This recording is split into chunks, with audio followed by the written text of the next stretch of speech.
If you're like me, some days during summer I feel like I'm the egg in the frying pan.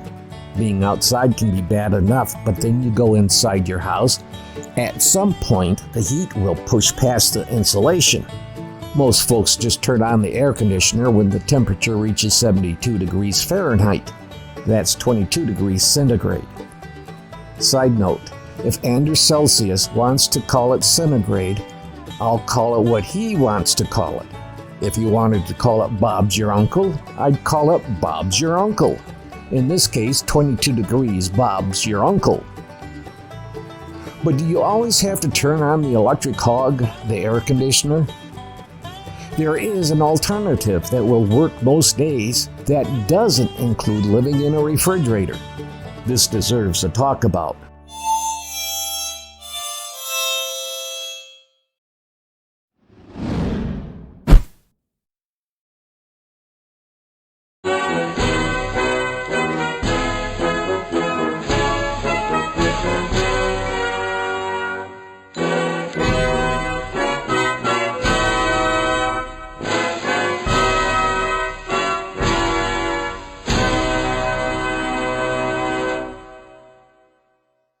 Hello anyone, I'm Scott Bain. They call me the old farmer.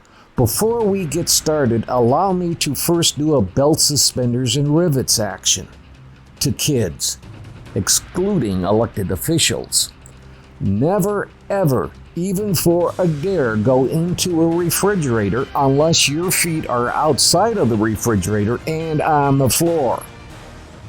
If you close the door and you are inside, you could die or turn into someone who wants to run for elected office. So please, keep your feet on the floor and outside of the refrigerator at all times. Now let's see if there's something we can do to stay cooler in hot weather and not run the air conditioner as often. Mrs. Old Farmer, Marty, and I can usually make it until the middle of July for about 2 weeks without having to turn on the air conditioner. Yes, the house can get warm, but we stay fairly comfortable. To be honest, if we have company, we will turn on the air conditioner for their comfort. It's the decent thing to do. The rest of the time, we run fans. Our family room and 2 of the bedrooms have ceiling fans. Plus, we have a couple of powerful floor fans that can help move the air. Does running the fan raise our electric bill? It does, but not to the level it would with an air conditioner on all the time. With the air conditioner on, we could have an electric bill over $300 a month. With just fans, we can knock about a third off the bill. Remember, we have a hybrid car and it can suck a lot of juice from the electrical company. If it's cool in the morning, we'll stick a fan in the window from where the wind blows, and then open a window downwind. We keep the opening closed up enough so that the fan can really blow in the cooler air. If you left the window wide open, you'd lose all the draw of the cool air that the fan can bring into the house.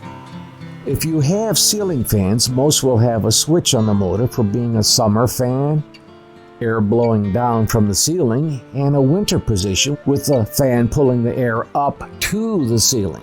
For summer use, make sure the fan is blowing down from the ceiling, although it does work, but not as well if the fan is in the winter position. When it's time to close the house up, I like to put a floor fan next to the wall and pointing up.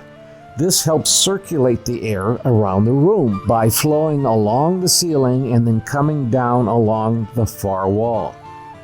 You need to have the air moving to stay comfortable. In 2 of the bedrooms upstairs, we have ceiling fans right over the beds. Most times we can leave the fans on low, but when it gets really to the point of being extremely uncomfortable, we turn to the high setting. It's the movement of the air that will keep you comfortable.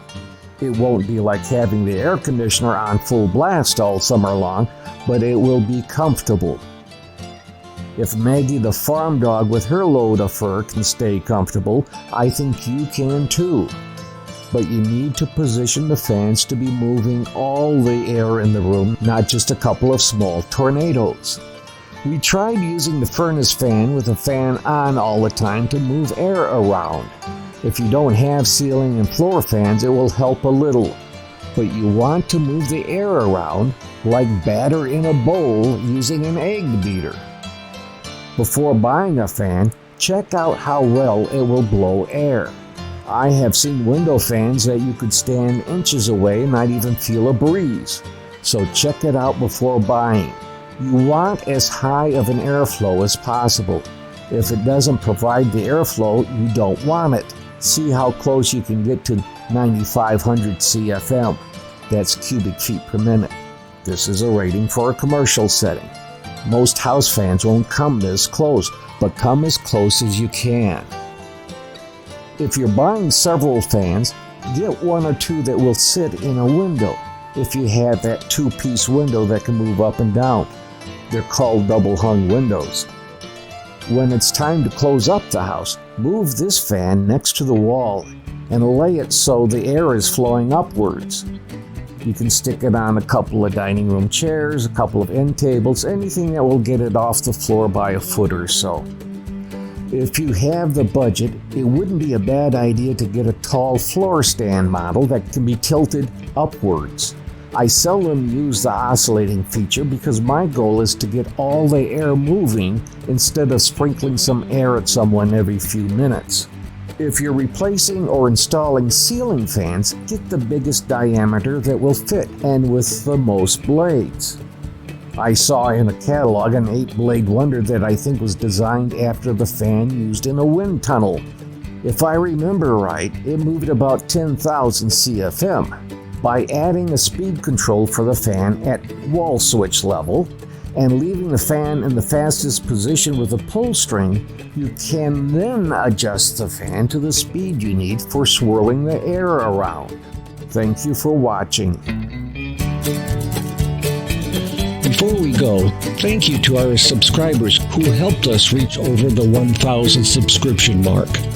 It's very humbling to receive the support from our subscribers. Thank you.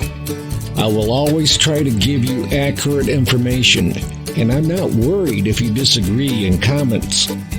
Just remember, youngsters may read your words. Well, this is the old farmer Scott Bain saying, be well, be safe, and be kind to someone today. Don't forget to click like, subscribe, share, or ring the bell buttons on the original Old Farmer channel. We enjoy reading the comments that you leave, and they do help the channel, so keep them coming.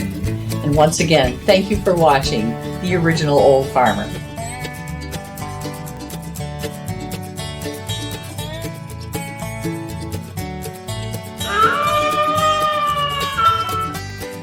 The VFW National Home for Children, providing families of veterans and active duty military opportunities for growth and development in a nurturing community. Please consider a donation to help their children and families. I.C. Rhodes speaking.